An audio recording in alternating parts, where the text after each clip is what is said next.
our NIL collective just started again. Had a new launched a new fundraiser yesterday, and that's the Bruin Legacy.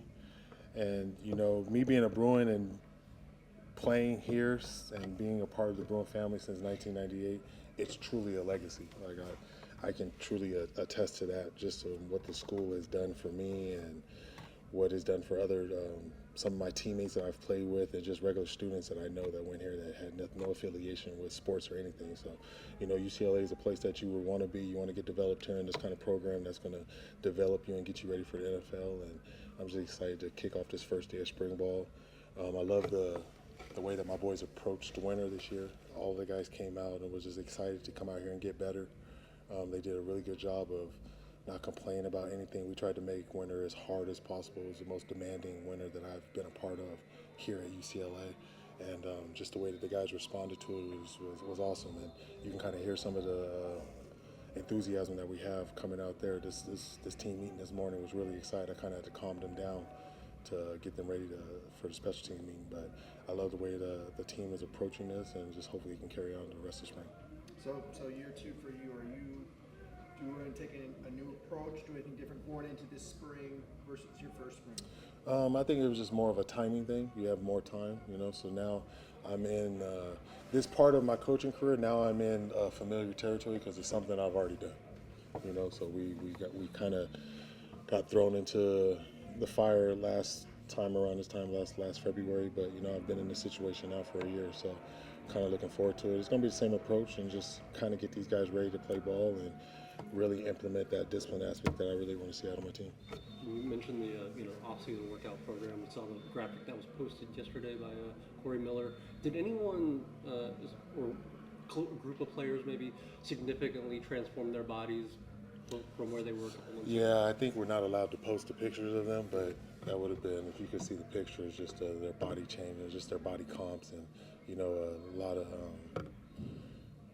of players just kind of just really buying in and truly, like John. This is John's first off season, didn't go to baseball, first time getting to lift and truly be a football player year round. So, you know, his body has changed drastically. Fontu coming from Iowa State and rehabbing from his injury and then being able to change his body. Carson Cox, he's been here, 10 weeks, and he's put on, I think, 8 pounds, and his muscle has gone up, his body fat has gone down. So he's just, these players are just doing a good job of buying into the program and listening to the coaching and taking it well. What's been the early impact of you got a lot of new assistant coaches, right? What's been the early impact, particularly with Tino, since he's your offensive coordinator? Tino's just like his energy. You'll see that out there on the field. Just the type of guy that he's Sicilian. You know, don't throw the Italian out there. So he's Sicilian, and he's fiery. You know, he's just a guy that expects a lot out of his player. He's an ex-player as himself, and his father is he's been around ball for a long time. Put it like that. So I've known Tino since he was a little kid, and I'm just excited to see what he does with our offense. How would you describe his offensive philosophy?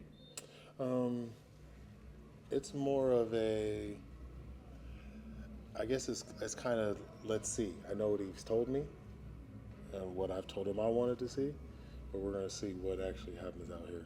What did you tell him you wanted to see? You can tell us that. That's true. I can't tell you that. Just a team that's just a little more balanced. You know, just come out, just be a little bit more balanced. Just, you know, just set up a little bit more stuff. We can run the ball, have a little bit more play action, take some shots down the field, stuff like that. But, you know, let's just kind of use the guys that we have out there and some of the talent and the skill positions that we have. We're able to do a good job in the portal with the O-line, so I'm excited to see how they hold up and keeping Joey protected and the rest of the quarterbacks that we have coming back. What's the status of the roster right now?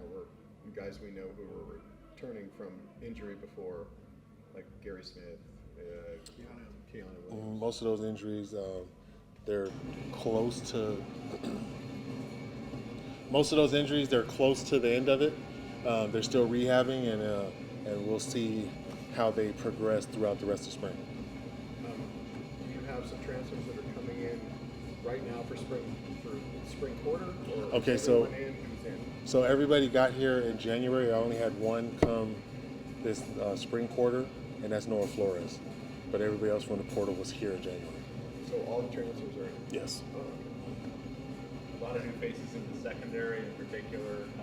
What have you seen out of those guys in off-season workouts? A lot of leadership. You know, Key Lawrence did a good job. Cole Martin, Scooter Jackson, Aaron. You know, a lot of guys. You could tell that they wanted to find a way to put an imprint on the team, and the best way to do that was just working hard. So a lot of guys just put their head down and just worked hard. So it was just good to see people that are new and just buying in, just working hard and not really asking too many questions, but I'm just work hard and let that speak for itself. I know Cole. He had a hit last year. Is he full go today? No, not yet. He won't be full go, but he's almost there. He's cleared to run and everything. What's the feeling you've gotten from Joey Aguilar since he's been here? Experienced quarterback, has played a lot of football.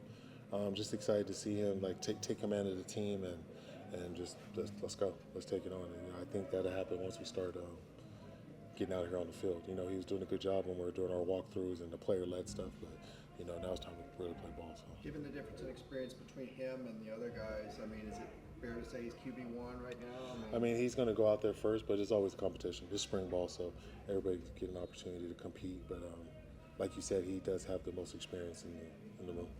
And because Tino has that that background in quarterbacks, what's maybe the early point of emphasis for that group as they learn the system? Just play within yourself. Don't try to win the position in one day. You know, let's put a good body of work together for 15 practices, and that'll show you that you're ready to go. You know, you're gonna have your ups and downs, but let's be even keel. Let's be a leader every day. Like, the quarterback can't be on an emotional roller coaster. So I'm just excited to see how these guys approach the game and how they do daily with success and not having success. What was it about Joey that made you want to get him out of the portal? Just somebody that's had experience. You know, you wanted to get a quarterback that has played, not somebody that you were kind of guessing and figuring out if he could play at this level. So I think he's played a lot of ball. He's played some big-time games. Played against Carolina, Clemson, exactly. You know, played against some big-time games. So we'll see how he does these 15 practices, but I'm excited to see what he does. It seems like with offensive line recruiting, you recruited a lot of guys. Now you're trying to see, is there a philosophy to see like how that just recruit a lot of guys and see how the competition shakes it all out? I don't understand what recruit a lot of guys is. Well, it seemed like it used to be selective recruiting on offensive line before, and it seems like you went out and got more guys to when you increase lose the competition. Yeah, exactly. So one thing that, as an athlete, the one thing that you can do is breed competition. And you can't breed competition if you don't have bodies to do that. Losing however many linemen we lost last year, I lost 3 in the season. Then people graduating, so we had to recruit guys to get them in here. So that's why there's a lot of people. And then we're going to see who can play. So each guy was recruited for a position. It wasn't just let's just take whoever we could take. It was more of let's get some alignment in here that can help us win and can play multiple positions. And I think that we did a good job at that. You referenced NIL early on. Where is it, and where versus where you want it to be? We haven't lost out on too many people that was like we're just losing because of money. So we feel confident in what's going on with our NIL.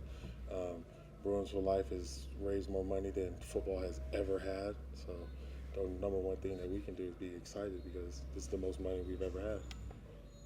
Who do you expect to step up in the running back and receiver rooms with obviously a lot of guys moving on? Most definitely Berger. You know, he was already having a good game against Iowa, then he got hurt, and then that's when his season kind of tailed off a little bit. So just excited to see him. He had another one that's had a great offseason, was able to come out there and change his body, and especially not having the offseason that he had last year because he was still trying to graduate and finish at Michigan State. So I was excited that he was able to come in here and change his body and really put his foot forward. I'm excited to see what Frias does, and also Carson Cox. Cam Jones is coming back, so you know we're really excited about him. And then Mikey Matthews out at receiver, Quasi, J-Dub, you know, so just a couple guys that we're excited to see that came in here and were able to just show, they were able to flash during winter conditioning and stuff and the player-led stuff, so now I want to see them in real competition. You curtailed our viewing quite a bit this spring from open to 3 practice, I think 3 viewings, full viewings. What was the thought process behind that? It's just what we decided. Is that just kind of a more business-like approach to spring? I got a new maybe? offense, so I don't really need people out there seeing it. You had a new offense last spring too, though, right? Yeah, but this is different. It's a different situation, you know. People had seen that coordinator last year before. So this is different. Yep. Thank you. Thanks. Appreciate it.